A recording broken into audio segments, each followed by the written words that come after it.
Sa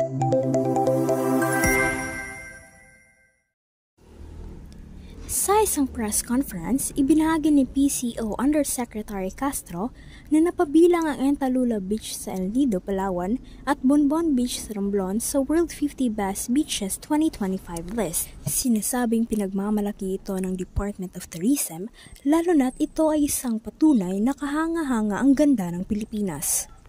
Pinagmamalaki ng Department of Tourism ang pagkakasama ng Entalula Beach sa El Nido, Palawan, na number 2 at Bonbon Beach sa Romblon na number 38 sa World's 50 Best Beaches 2025 list. Ang pagkilalang ito ay patunay na kahanga-hanga ang ganda ng Pilipinas. Dagdag pa niya na patuloy ang DOT sa pagsusulong ng sustainable tourism hindi lang para sa coastal destination kung hindi para rin sa pag-unlad ng komunidad at pagtaguyod ng national heritage.